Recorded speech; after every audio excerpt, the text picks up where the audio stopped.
the same fantasy has popped into the head of everybody in my business who has ever been told what I've been told, that this is going to be the last edition of your show.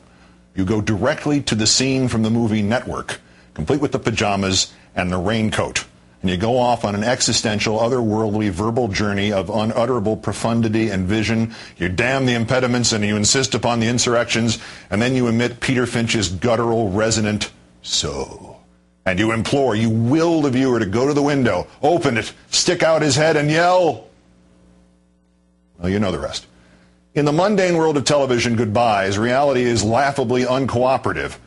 When I resigned from ESPN 13 and a half years ago, I was literally given 30 seconds to say goodbye at the very end of my last edition of SportsCenter. As God is my witness, in the commercial break just before the emotional moment, the producer got into my earpiece and he said, can you cut it down to 15 seconds so we can get in this tennis result from Stuttgart? So I'm grateful that I have a little more time to sign off here. Regardless, this is the last edition of Countdown. It is just under 8 years since I returned to MSNBC. I was supposed to fill in for the late Jerry Nachman for exactly 3 days.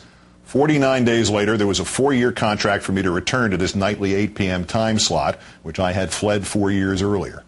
The show gradually established its position as anti-establishment, from the stagecraft of Mission Accomplished to the exaggerated rescue of Jessica Lynch in Iraq, to the death of Pat Tillman, to Hurricane Katrina, to the nexus of politics and terror, to the first special comment.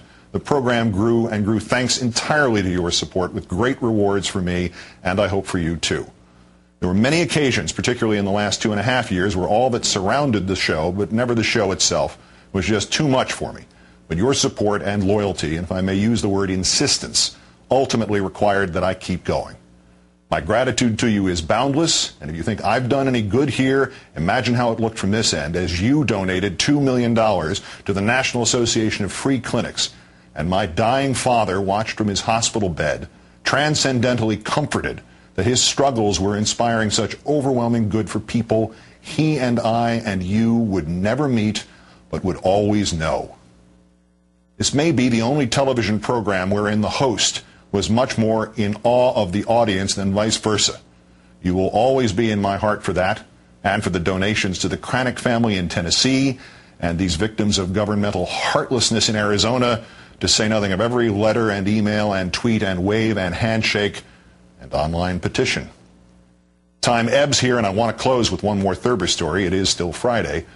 So let me thank my gifted staff here and just a few of the many people here who fought with me and for me. Eric Sorensen, Phil Alonji, Neil Shapiro, Michael Weissman, the late David Bloom, John Palmer, Alana Russo, Monica Novotny, my dear friends Rachel Maddow and Bob Costas, and my greatest protector and most indefatigable cheerleader, the late Tim Russert.